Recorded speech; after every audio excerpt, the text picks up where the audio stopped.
अकेले बैठकर बातें करना एक बड़ा मुश्किल काम होता है। और ये उस वक्त और भी ज़्यादा मुश्किल हो जाता है जब इंसान का मूड ना हो बात करने का, किसी चीज़ में दिल ना लग रहा हो, तो उस वक्त फिर ज़हन में कोई ऐसा मौजू भी नहीं आता कि हम किस मौजू पे बात करें। लेकिन जब अपनों से बात करते हैं तो कोई ना कोई मौजू तो निकल ही आता है ना। जाफ़र शिराज़ी आप सबको सलाम अर्ज़ करता है।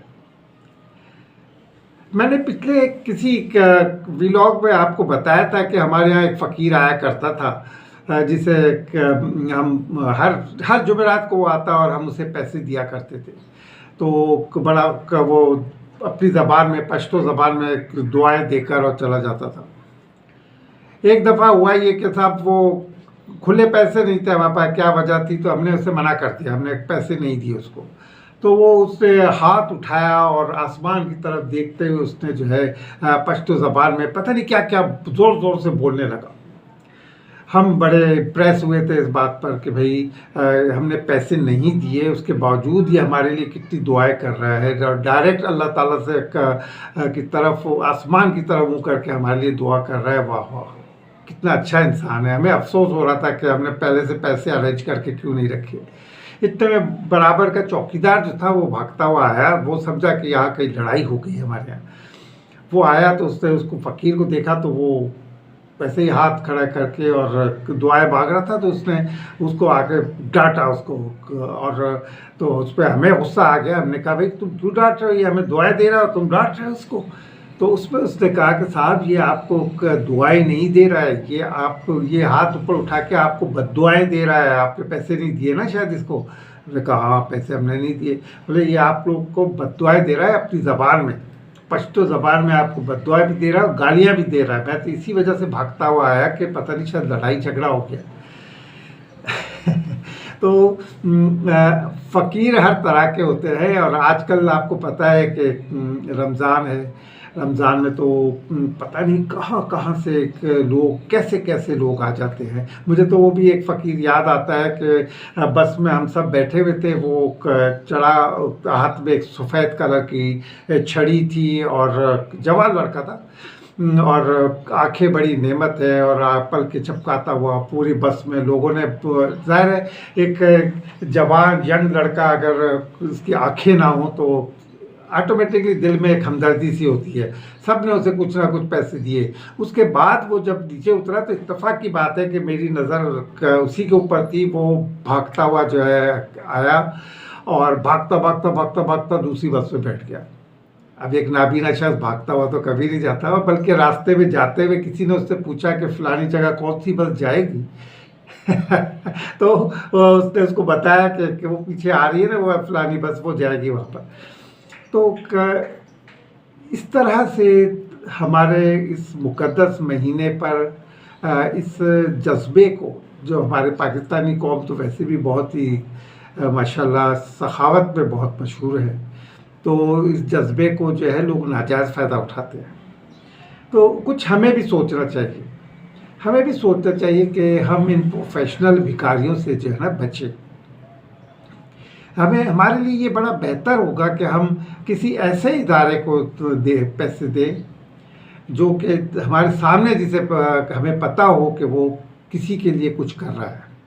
मिसाल के तौर पे आप SIUT की मिसाल ले सकते हैं, शौकत खानम की आप मिसाल ले सकते हैं। इन हॉस्पिटल्स को आप जितना भी देंगे ना, तो समझे कि आपका सदका जारिया होगा। आपके जब तक वो हॉस्पिटल चलते रहेंगे, आपके नेकियां आपके में आती रहेंगी।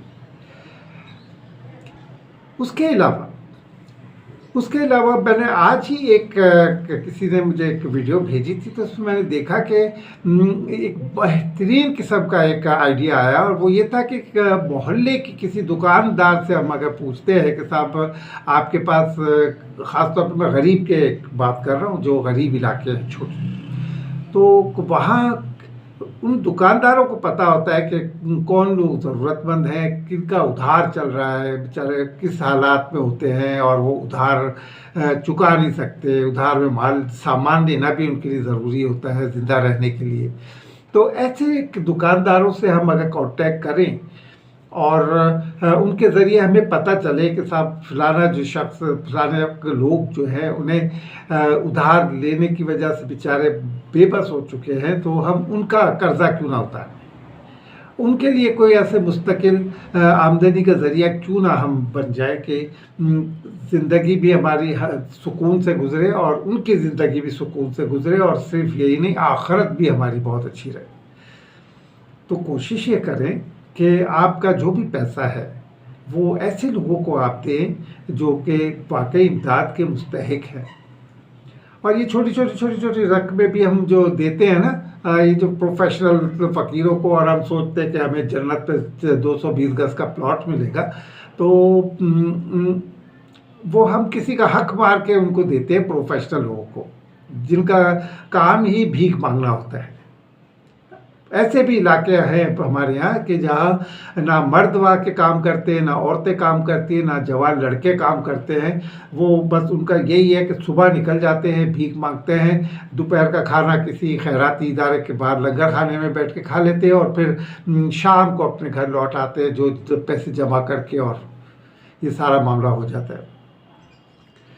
तो रमज़ान का महीना ख़ास तौर पे हमें यही दर्ज देता है कि हम ऐसे लोगों की मदद करें जिन्हें वाकई, तो जो हमारी मदद से दिल से हमें दुआ दें, और क्या पता किसी की बस दुआ से, किसी की भी दुआ से हमारा बेड़ा पार हो जाए।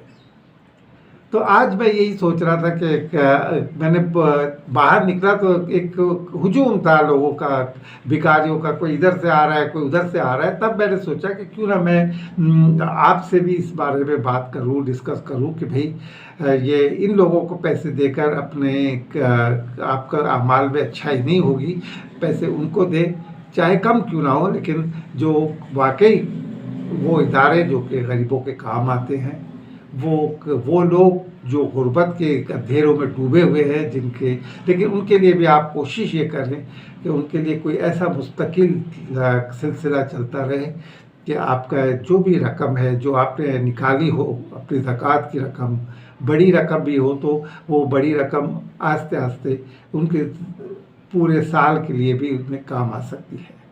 तो मैं यही रिक्वेस्ट करूँगा। आज मैं किसी को ये नहीं कहूँगा कि मेरे चैनल को सब्सक्राइब करें, बल्कि मैं ये रिक्वेस्ट करूँगा कि आप लोग अपना जहाँ तक हो सके अपने फंड्स जो है, अपनी ज़कात जो है, वो या तो शौकत खाना में दें या फिर SIUT में दें, ताकि वहाँ जो गरीब मरीज़ों को इलाज होता है वो एक मिसाली चीज़ है, और उसका नेमुल बदल कुछ भी नहीं है। ठीक है, फिर इंशाल्लाह हमारी गपशप तो लगी रहेगी, रमज़ान में भी, रमज़ान के बाद भी, और उसके अलावा अब मैं समझता हूँ ईद तक हो सकता है कि मेरे 100 एपिसोड भी हो जाए। तो मैं तो बड़ा खुश हूँ इस बात पर कि यहाँ तक मैं पहुँचा, और बिना किसी 2 नंबरी किए हुए मैं एक अच्छे खासे मेरे जो है कि सब्सक्राइबर्स भी हो गए, अच्छे लोगों ने मुझे सब्सक्राइब किया, और बाकी आज मैंने वादा किया कि किसी को कहूँगा नहीं। ठीक है, तो फिर इंशाल्लाह ताला हमारी मुलाकात होगी। अल्लाह हाफ़िज़।